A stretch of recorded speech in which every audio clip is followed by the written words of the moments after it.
bill so it can be enacted as soon as possible and the Appropriations Committee can complete its work without any further delay. This is a responsible action for us to take to go forward. The American people expect the Congress to do our jobs. The Appropriations Committee must complete its work. I yield back my time. Gentlelady yields back. Gentleman from Washington. I yield 2.5 minutes to the distinguished gentleman from New Jersey, Mr. Rothman, who is member of the Appropriations Committee. Gentleman from New Jersey is recognized for 2.5 minutes. Thank you, Madam Speaker. I thank my distinguished chairman and the ranking member for this conversation. But, Madam Speaker, Congress has found the money over the years for disaster relief for all other parts of the country, time and time again. Whether it was forest fires in the West, droughts in the Southwest, flooding in the Midwest, tornadoes in the South. Now, the Republican majority in the House of Representatives says that when the Northeast suffers devastating flooding as a result of Hurricane Irene and Tropical Storm Lee, you won't get enough to cover all of your damages. And we're going to have to cut other investments in programs that create manufacturing jobs in America. That's simply outrageous. I saw firsthand the devastation that occurred in my district in northeastern New Jersey. Thousands of my constituents lost their possessions, were forced to evacuate from their homes, or were without power for days, and critical infrastructure was damaged. Recovery efforts are beyond the means of the state and local governments. Our neighbors, our local communities, our local businesses need federal help to rebuild, and they need it now, in full, just like every other part of the country in all the years past. This is not a partisan matter in the Northeast. My Republican governor, Governor Chris Christie from New Jersey, said our people are suffering now and they need federal support now. And he was right. It is time to meet the disaster needs of American citizens in New Jersey, in northeastern United States of America, to do so now and in full. And the Republican majority should get rid of the bill it has now, which I'm going to vote against, and give full relief to the American people from New Jersey. We've been paying the tab for others for a long time. We need the help now. Gentleman from Madam Washington. Madam Speaker, can you tell us how much time there's left on both sides? Yes.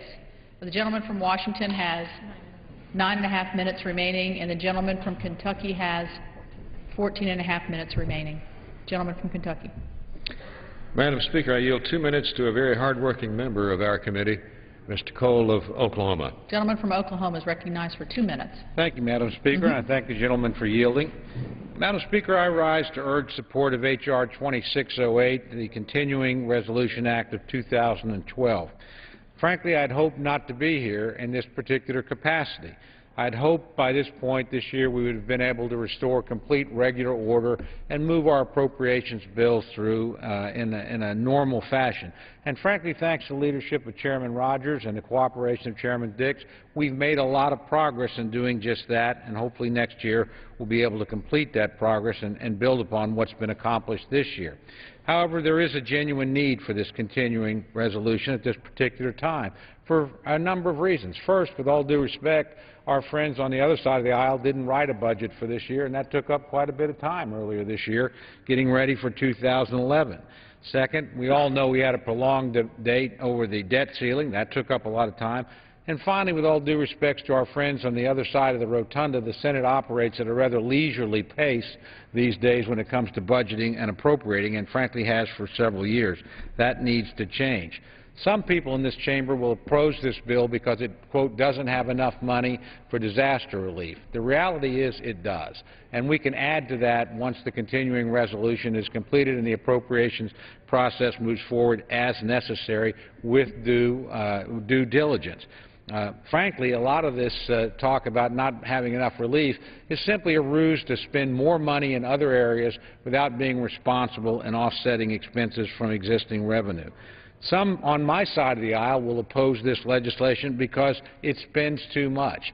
And frankly, I have a good deal of sympathy with that. We all would like to lower spending while taking care of legitimate disaster relief. But this agreement is one that operates under a total spending level that's been worked out, and it's a compromise. That's one that we ought to honor, honestly, on both sides of the aisle. And my friends who oppose it because it spends too much will only end up triggering additional spending if this legislation doesn't pass. It's a responsible bill, Madam. May I have 30 seconds, Mr.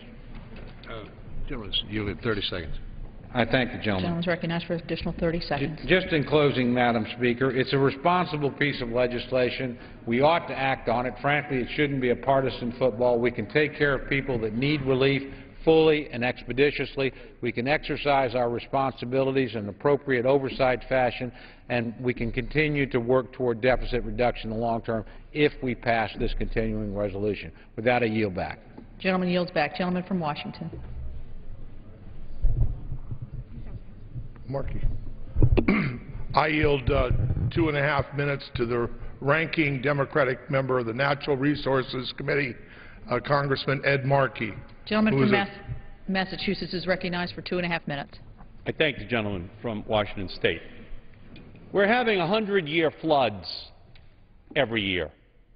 We're having tornadoes rip through Joplin. We have floods in Vermont, in New Jersey, New York. We have hurricanes all across the country. We have 48 states who have had emergency declarations so far this year. The planet is warming. The weather is worsening. What is the response of the Republicans? They have to find the money, they say, all of a sudden, for disaster relief for people who are suffering, for people who are desperate, for people whose lives have been altered permanently. They say we have to cut something. Now, do they say we're going to cut the nuclear weapons program because America doesn't need any more nuclear weapons? No. Are we going to cut the brakes that we give to oil and coal? No, we're not going to touch those things. Where are we going? What does the Republican Party do? What does the Tea Party want? Here's what the Tea Party wants. The Tea Party wants to cut the Clean Car Factory Fund. Now, what is that? Well, that's the fund that we have that's going to invent the automobiles and the trucks that go 60, 70, 80, 90 miles per gallon without having to use oil. Now, why is that important? Two reasons. One, it's the oil that's being burnt that creates the greenhouse gases that is warming up the planet, causing all of these weather conditions, that is leading to these disaster relief programs that have to have more money in them as each year goes by. And two, it is so that we can tell the OPEC ministers we don't need your oil any more than we need your sand. So what are they doing here today? They're taking the one program that is central to the health and well-being of our country and to our national security so that we alter our relationship with OPEC, and they are slashing it. They are slashing the one program that reinvents the vehicles that we drive. They are slashing the one program that gives young people in our country some hope that we are going to invent our way out of this problem. And so it's you don't have to be Dick Tracy to figure out what's going on here. The oil industry, the coal industry, all of the polluting industries are saying, kill the program that makes sure that the vehicles we get in 20 years get 75 or 100 miles per gallon without using 1 gallon Gentleman's of oil. time has expired. Vote no on this terrible bill. Gentleman from Kentucky. Madam Speaker, I yield 2 minutes to the distinguished chair of the Legislative Branch Appropriations Subcommittee, a gentleman from Florida, Mr. Crenshaw. Gentleman from Florida is recognized for 2 minutes.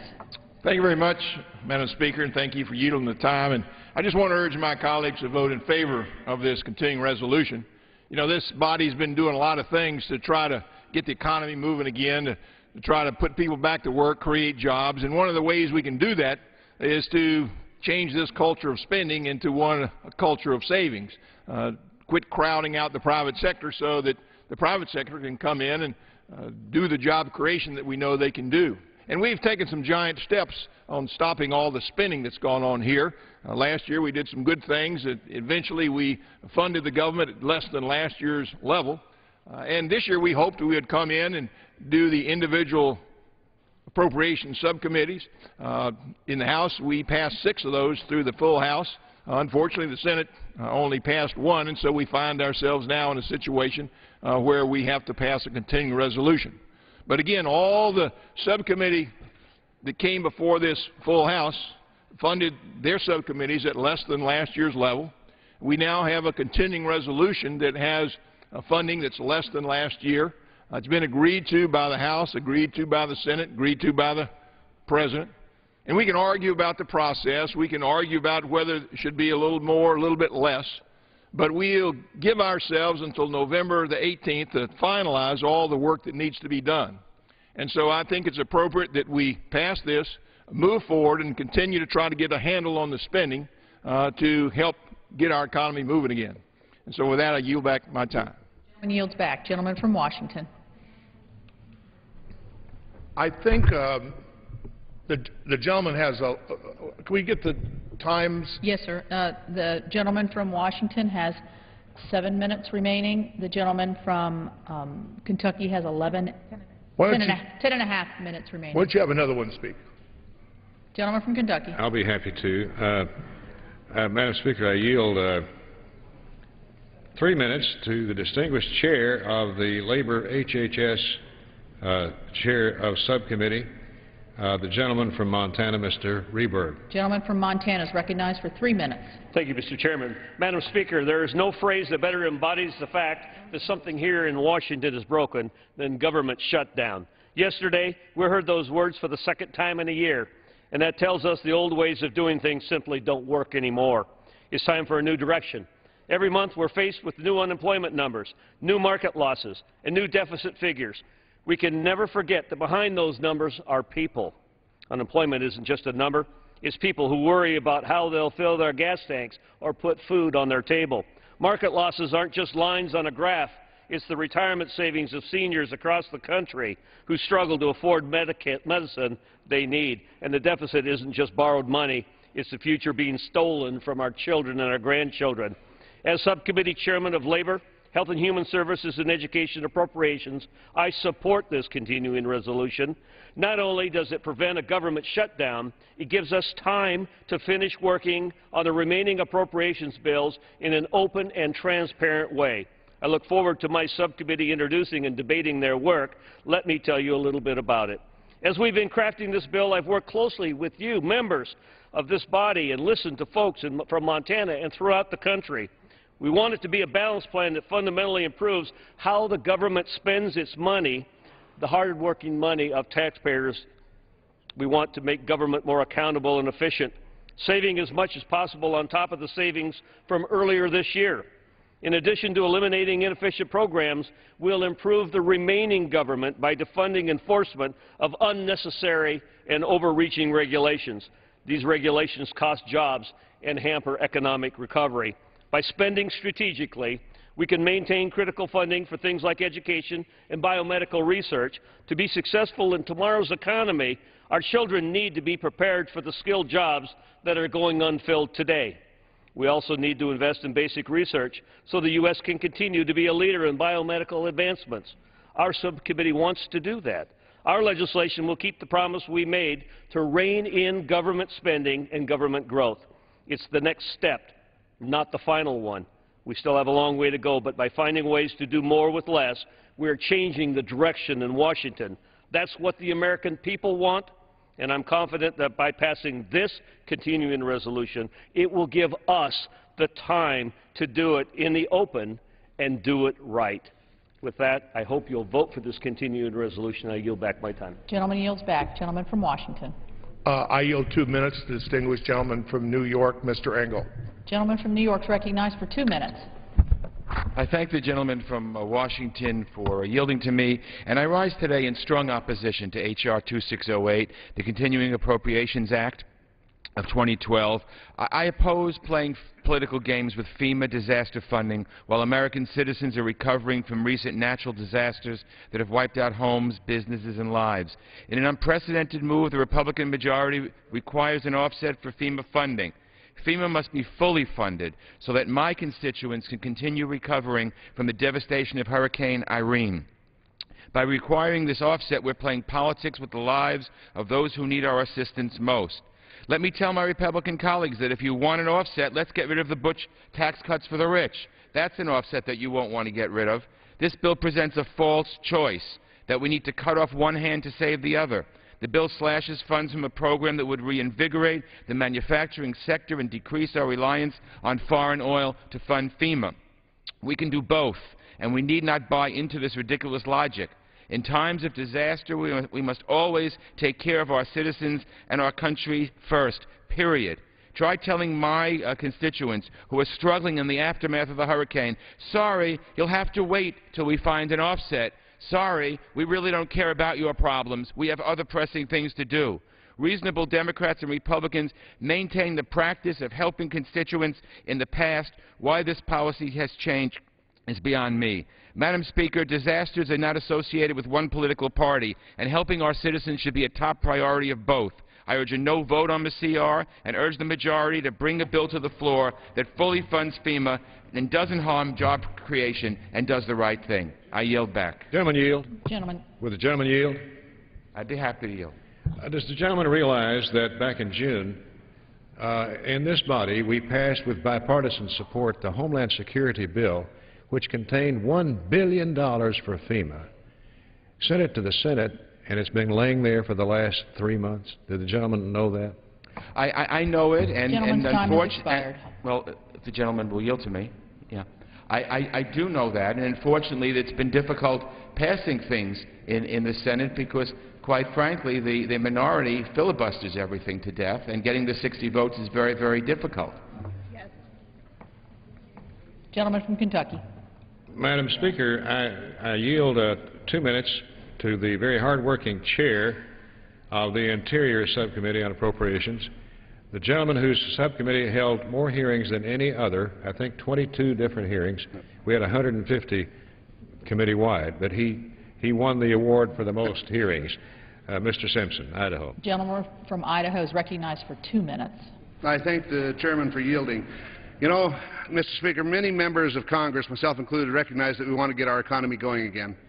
We need to take steps to get our fiscal house back in order and provide certainty to the marketplace so small business and job creators can begin hiring again. Until we finish the regular appropriations process for the coming year, we won't be able to implement the necessary spending reductions and policy reforms needed to get our economy moving again. While the House has come close to passing all of the appropriation bills out of committee and many of the bills on the floor, the Senate has passed only one bill so far. This CR gives us time to complete that work while cutting current spending.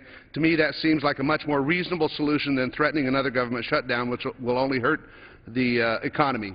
Congress has one responsibility each year, and that is to pass the 12 appropriation bills by the beginning of the year. That job has been made harder this year by the fact that the previous majority did not complete the work by the end of 2010. But I've got to tell you in all honesty, this debate has almost been bizarre to me today. People have asked me whether we need to offset emergency spending, and I said emergency spending does not have to be offset, but if you can find the offsets to do so, why not do so? And that's what we've tried to do in this bill. This debate seems to me almost devoid of the fact that we are $1.5 trillion in debt this year. The gentlelady from Texas in the debate on the rules said we're nickel and diming those that are suffering from disaster, and that we shouldn't be nickel and diming. I don't know, in Idaho, $1.5 trillion or the $1 billion that we're offsetting here is not nickels and dimes. The gentleman from New Jersey said people need relief now in New Jersey. They are going to get relief when we pass this bill. The gentleman from North Carolina, Mr. Price, said we are cannibalizing the program that we are taking the money out of. In full committee, this amendment was offered. On the Homeland Security bill, this amendment was offered. There was no objection to it. It passed on a voice vote. And now we are cannibalizing the program? We need to pass this so that we can get on and finish our appropriation bills. I thank the gentlelady. Gentleman from Kentucky has 5 3/4 minutes remaining. Gentleman from Washington has 5 minutes remaining. Gentleman from Washington. Gentleman from Washington. I yield 4 minutes to the distinguished Democratic whip, my good friend, Mr. Hoyer from Maryland. Gentleman from Maryland is recognized for 4 minutes. Make it in America. I thank the gentleman for yielding, and I rise in opposition to this bill. Now, all of us are for a continuing resolution which keeps the government in business. In the past, on both sides of the aisle, we have talked about clean CRs. Clean CRs in the short term, this going until November 18th, to keep government running. I was hopeful that we would have such a CR this time, so that we would not continue to give to the American public the feeling that we can't come to agreement. I was not in the Appropriations Committee. The gentleman, my good friend from Idaho, says this was an amendment that was not opposed in committee. I don't know whether Mr. Price would agree with that. I don't know what the facts on that were. But let me say this. This is a pay-for that is extraordinarily controversial on our side of the aisle. Extraordinarily controversial because the message we got from America as we were home and as we get today is we need to create jobs. We need to grow the economy. We perceive on this side of the aisle as having selected a pay-for, which, by the way, pay-for FEMA disaster aid, as I understand it from staff, has never happened before. No precedent for doing this. And let me give you an example that we ought to all understand. Your water heater goes out at 2 a.m. in the morning. Your family's going to get up the next day and they need to take a shower, they need to get ready for, and you need a water heater right away. So what do? You go out and buy the water heater. What do? You charge it. Because it's an emergency, you've got to get it online. We have a lot of people who have suffered an emergency assault by hurricane, by a tornado, by fire, by earthquake, and they need help now. And historically, we have given help now and have not gotten into a debate about what priority do we undermine in that process. We respond to the true emergency. Now, we've had a lot of emergencies, and Mr. Rogers and I have been here a long time, that were not really emergencies. We claimed they were emergencies, so we didn't have to pay for them under our rules. But there is no one, I think, in this body or in this country who doesn't believe that Irene caused a legitimate emergency. Not feigned, not used for the purposes of justifying where we may go. Long-standing precedent in both chambers has been to respond to disasters immediately by getting victims the help they need.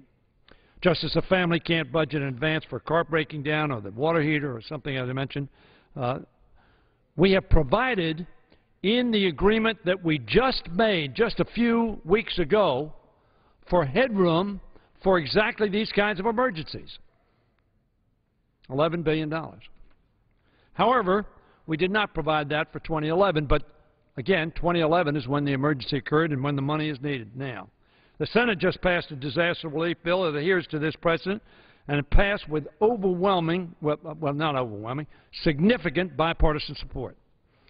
Unfortunately, Republicans here insist on breaking with this common sense precedent and with their colleagues in the Senate and demand that responding to an emergency be offset by cutting elsewhere. Now, again, let me precisely say on emergency, FEMA funding directed at disaster relief.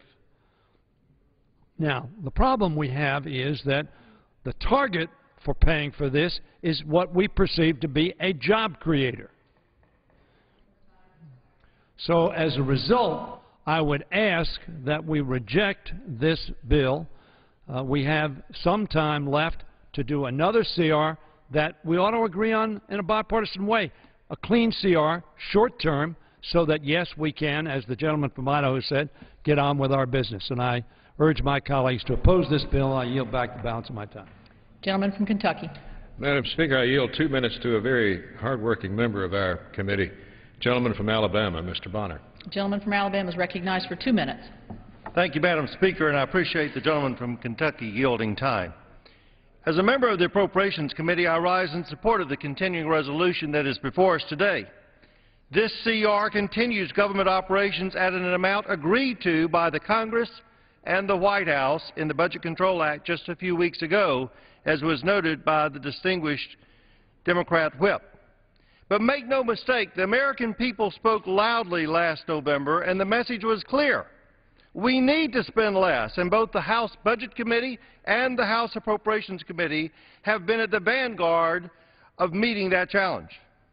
But the other message that many of us receive when we go back home to our districts from our constituents is that they want this institution to function. They want their elected officials on both sides to put aside the partisan differences and to work to create an environment that fosters job creation and economic growth, and that reduces spending and puts our nation back on a path toward fiscal solvency. Naturally, I find it disappointing to now learn that some of our colleagues on the other side of the aisle are opposing this bill for purely political reasons, after signaling their support just last week.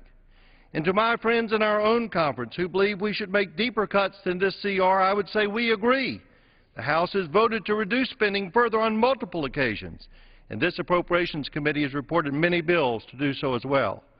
Sadly, in this hyper-partisan political environment, with a Republican majority in the House, a Democrat majority in the Senate, and a Democrat White House, the will of the House alone cannot rule the day simply because we wish to do so. This is a reasonable bill which pays for the disaster funding it contains, and it holds the funding level at an agreed-upon amount and allows the committee the opportunity to do its work in the remaining days of this year before fiscal year 12 kicks in. I urge my colleagues to support this passage. I yield back my time to the chair. Gentleman yields back. Gentleman from Washington. Mr. Chairman, how many additional speakers do you have? Why don't you have your speaker go, and then we'll have the Democratic leader, and then you can close. I think he has the right to close debate. Isn't that right? Yes, that's correct. All right. Gentleman from Kentucky. Madam Speaker, I yield 2 minutes to the new member of our committee who's doing a great job, State of Arkansas, Steve Womack. Gentleman from Arkansas is recognized for 2 minutes. Thank you, Madam Chairwoman, and thank the gentleman, the distinguished Chairman of the Appropriations Committee, for yielding, and appreciate this time. If I heard it once when I was back in my district, I heard it dozens of times, and that was the frustration of my constituents concerning our inability to get our business done, to get it done on time, without the panic and anxiety associated with threatened shutdowns of government. This vote today is an opportunity for us to do just that. Fund government consistent with the amounts agreed to in the Budget Control Act, giving the necessary time to complete 2012 appropriations and save America from the threat of another government shutdown. Now, as was articulated by the distinguished chairman a moment ago, I'm a freshman, and I realize I'm still learning the ropes of this chamber and how things get done, but let's just go back in context. This funds government at levels consistent with the Budget Control Act passed in this very room a few weeks ago. It addresses disaster funding and does so in a very responsible way. It is not unprecedented, nor is it unique to find offsets. And this offset is exactly what this House passed in the Homeland Security Appropriations Bill. So what has changed? I suggest to you, Madam Chairwoman, that the political strategies have changed, and the emotions and the hardships of the people affected by these disasters are really nothing more than a political prop in this entire discussion, designed to make us look hard-hearted or insensitive. Nothing could be further from the truth. And just a moment ago, the distinguished Democratic whip from Maryland talked about the water heater going out in the middle of the night. You just simply go charge one. Well, what happens when you go to charge it and your credit is denied? You've maxed out on your credit card. As my friend Mike Simpson said a moment ago, we're broke. We're $1.5 trillion in deficit. Our plan, this CR, provides the necessary funding, does it responsibly and consistent with already agreed upon numbers, and I urge its passage, and I yield back my time. Gentleman from Washington. I yield 1 minute to the distinguished Democratic leader from California whose state has suffered a number of major disasters over the years, and she is well versed on this subject. Gentlelady from California is recognized for 1 minute. Thank you very much, Madam Speaker. I thank the gentleman for yielding and congratulate him on his tremendous leadership as a ranking member on the Appropriations Committee. And when he was speaking today, I was thinking back to when I was a relatively new member of Congress, not even here 2 years, when we had the Loma Prieta earthquake in the San Francisco Bay Area. It was shocking to us. Of course, it was a complete surprise, a terrible natural disaster, very hard. The Bay Bridge was out of commission and cracked. The homes were on fire for days and days and days, a true natural disaster. And when I came to the floor, when this issue was brought up by the chairman of the Appropriations Committee, the Honorable Jamie Whitten of Mississippi, he came to the floor and with his words of comfort and assurance to the people who were affected by this natural disaster, his comments made all the difference in the world. Listening to him, no one had any doubt that the federal government was going to honor its commitment to the American people, that when in time of natural disaster, we will be there. We have a compact with the American people. How different the conversation is today when we're talking about saying when in time of natural disaster, and by the way, many more than the natural disaster in San Francisco, and the San Francisco Bay Area, Loma Prieta, which stretched for long distances in Northern California. But today we've had hurricanes, earthquakes, tornadoes, floods, forest fires still raging out of control in some parts of the country. Texas, until recently in that situation. I hope that it's under control now, or that the rain we all prayed for there is coming. And what do? We come to the floor and say, now we're going to institute a new policy that says in time of natural disaster, we're going to have to find some place to pay for it. Now, what's next? Where are we going next to pay for it? The distinguished chairman has said, well, we paid for emergencies before, and indeed we have. I'm talking about something of a much different caliber. I'm talking about a natural disaster. I'm talking about the FEMA Disaster Relief Fund. With all of the disasters that are happening at once, we don't know when the next one will come. But what is frightening also is we don't know where this majority wants to go to pay for it. I have serious objection to the pay for in this legislation. I have a bigger objection that we would have to pay for a disaster. We never paid for the tax cuts for the rich. They never were paid for. We never paid for the wars in Afghanistan and Iraq. They were never paid for. But all of a sudden, we have to pay to try to make whole these people who have been affected, who've lost everything. I visited there. I wish you would. And maybe you have. Maybe you have. But it's not that Joplin, Missouri is finished. It's not that as we go to a new disaster, we're finished with the old one. It's just compounded. Someone mentioned earlier in the election, people talked about this, that, and the American people want, whether it's in election or out of election, they want jobs. And exactly what this bill does is cut jobs. Instead of creating jobs, the #1 priority of the American people, this Republican bill will cost good-paying jobs. It's amazing because the bill that we're debating here will cost at least 10 good-paying jobs under the American manufacturing jobs, make it in America, and perhaps tens of thousands more by cutting the Advanced Technology Vehicle Manufacturing Loan Program. I'm not even going to speak too much about it because our colleagues already have.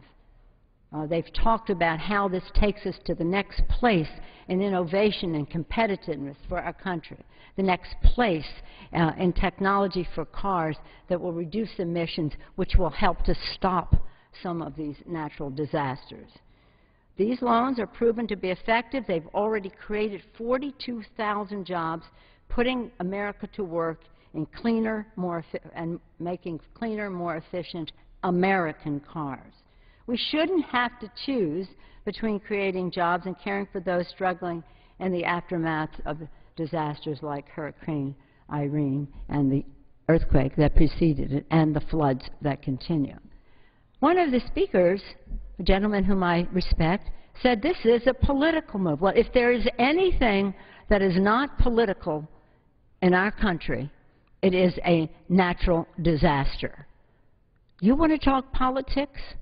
When somebody is suffering a natural disaster, there is no place for that. At some place we walk on a ground that is more hallowed than the normal terrain on which we debate. And that terrain is the terrain of the disaster that has affected the American people. If you looked in their eyes, you would feel so helpless that you cannot make them whole. You may not be able to have them have the personal effects of their families. I've seen it so many times. And will they economically be made whole? Will their homes be restored in a way that makes it the home it was before, that they loved, that created a sense of community, one home after another? So we're at a very, very sad place for all of these people. We don't know who is next. And what makes me suspicious about what the majority has put into this is, I want you to know this. We haven't paid for natural disaster assistance before. They're using this advanced technology vehicle manufacturing. They're taking $1 billion of it to pay for the disaster. And there's $500 million left. And they're rescinding it in this bill. They're eliminating it. So this isn't about paying for the disaster. This is about destroying an initiative that is job-creating, that is innovative, that keeps America #1, that creates jobs, good-paying jobs in our country. It's really hard to understand what the motivation is for that. But one thing is clear.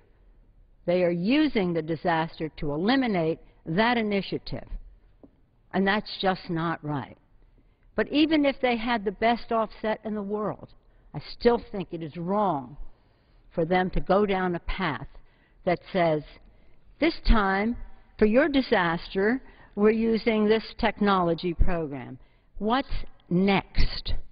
When we may, with all of the disasters that we have, where do we have the room to say, on those days, at that specific time, this is how we'll pay for it?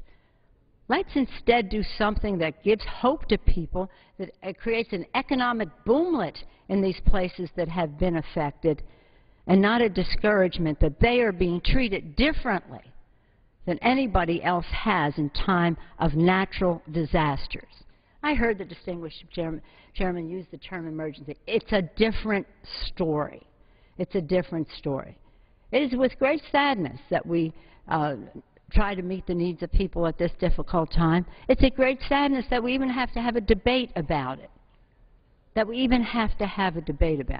I urge our Republican colleagues to withdraw this bill, come back clean, let us vote together to address the natural disaster that has afflicted our country, recognizing that we don't know what's around the corner.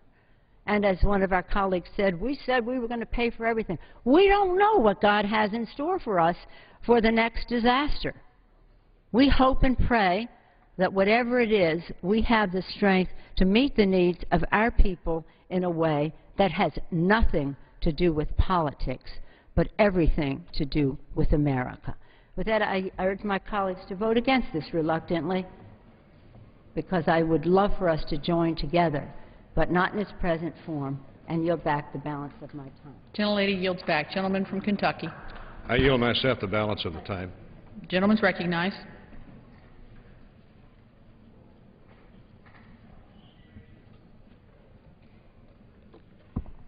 Madam Speaker, this is a simple bill. This is a simple continuation of spending until November the 18th. I would not want it on my record that I voted against helping the postal workers keep their routes until November the 18th. We take care of that problem in this bill. I wouldn't want to vote no on that if I could help it. I wouldn't want to vote no to refuse to continue the government and all that the government does. I wouldn't want it on my record that I voted against helping people who are flooded, the subject of wildfires, earthquakes, and all other sorts of calamities. A vote no on this bill says no help for those people. Now, the gentlelady who just preceded me, the former Speaker of the House, says that we should not use offsets to pay for at least a portion of these disaster funds. In fact, while the gentlelady was Speaker of this House, we did just that. We voted to offset the funding for Hurricane Katrina in '06 and '07. We voted for offsets for disaster relief in '08, '09, and lastly, in 2010, we voted to offset $10 billion for what was called the Pelosi EduJobs Stimulus Bill. The gentlelady voted for that offset. And so I urge you to vote for this bill. We will have plenty of time during the negotiations with the Senate during the next 6 weeks to take into account the additional bills we're going to get for flooding and other disaster relief, and we will take care of the problem between now and then. Vote yes on the bill. All time for debate has expired. Pursuant to House Resolution 405, the previous question is ordered. The question is on the motion by the gentleman from Kentucky, Mr. Rogers. All those in favor say aye. All those opposed, no. The noes have it. The motion. Question recorded vote. Someone has asked for the yeas and nays. The yeas and nays are requested. Those favoring a vote by the yeas and nays will rise. Sufficient number having risen, the yeas and nays are ordered. Members will record their votes by electronic device. Pursuant to Clause 8 of Rule 20, this 15-minute vote on adoption of the motion will be followed by a 5-minute vote on the motion to suspend the rules and pass H.R. 2883. This is a 15-minute vote.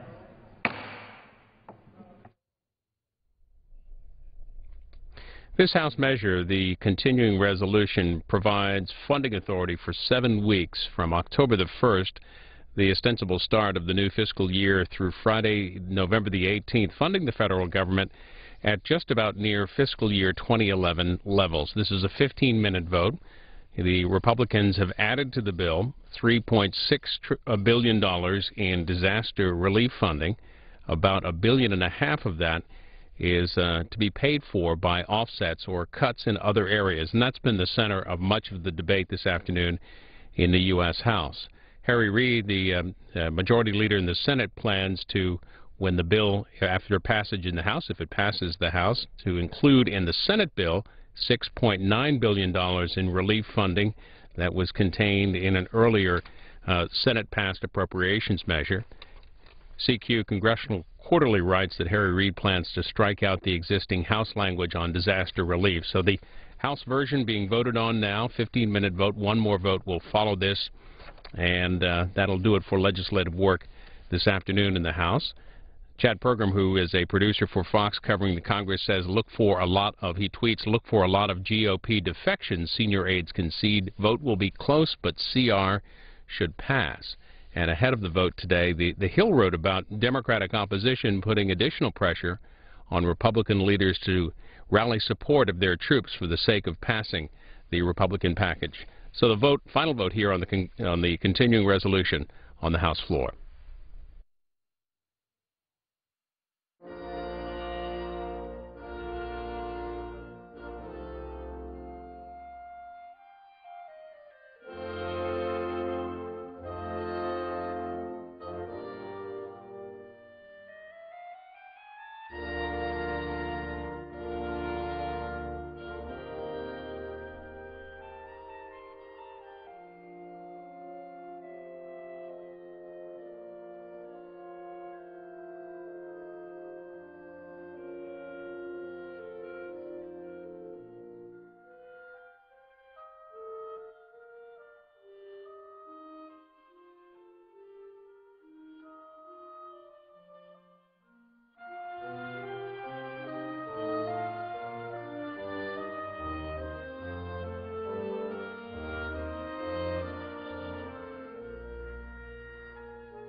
Well, the House about halfway through a final vote on the continuing resolution which continues federal spending from October 1st through November the 18th at 2011 levels. This because the 2012 spending bills have not been approved by Congress.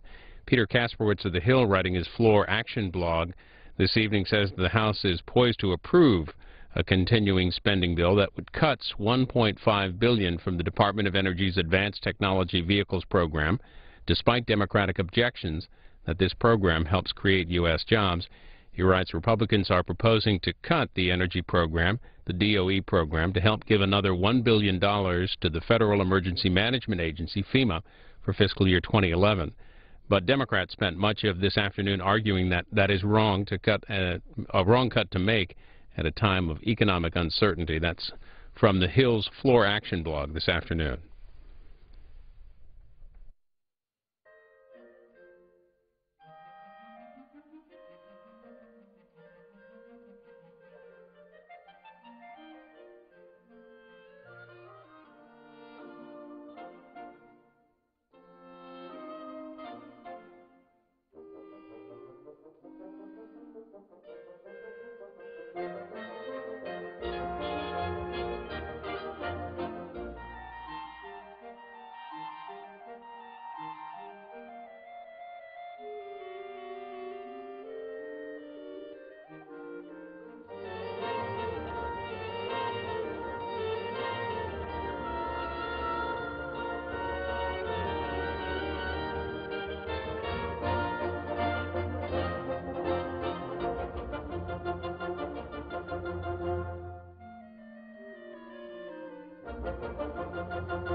Well, this is final passage on the measure to fund the federal government through November the 18th. The current fiscal year runs out next Friday, September the 30th. 15-minute vote, which began at about 5:12 Eastern.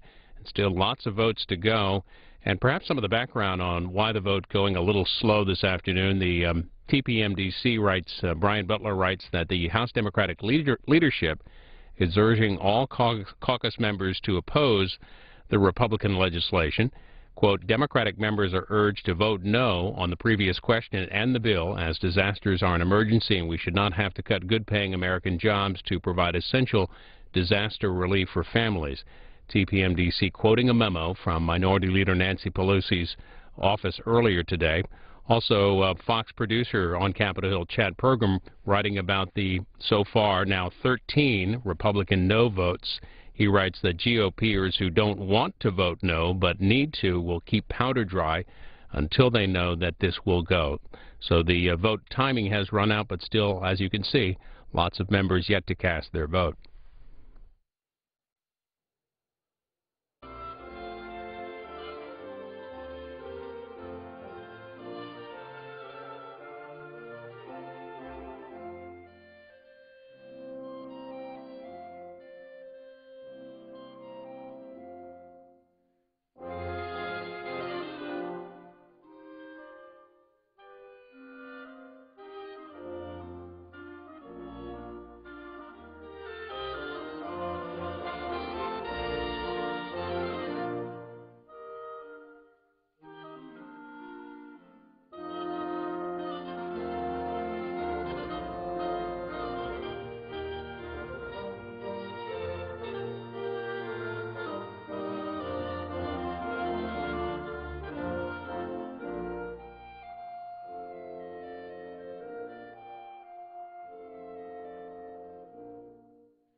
This is the final passage vote on the continuing resolution. It's the bill that continues federal spending from October the 1st through November the 18th of this year.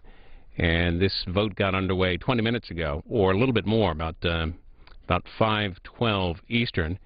And if all are present and voting, about the number that they would need to pass, a simple majority in the U.S. House, would be about 218, 215 to 220, somewhere in that range. Chad Pergram of Fox is tweeting at this hour. He says that so if the GOP brings across the rest of its conference on this vote, they are still short. As you can see on the screen, still a number of members yet to cast their vote.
This vote has been underway since about 5:15 Eastern. This is final passage on the continuing resolution, a simple majority to pass, which would be about 218.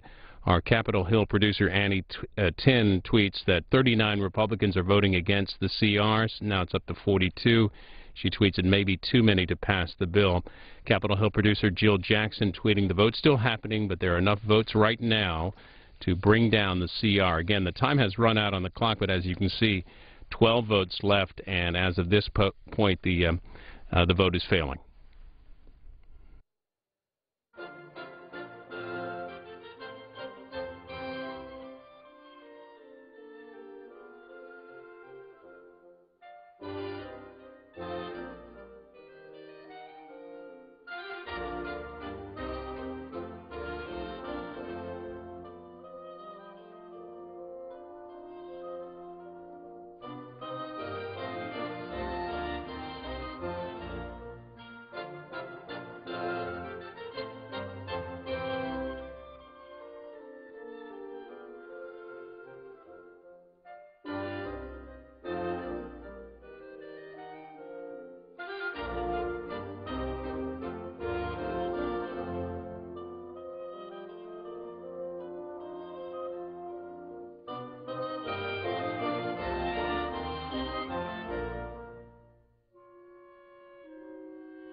On this vote, the yeas are 195, the nays are 230.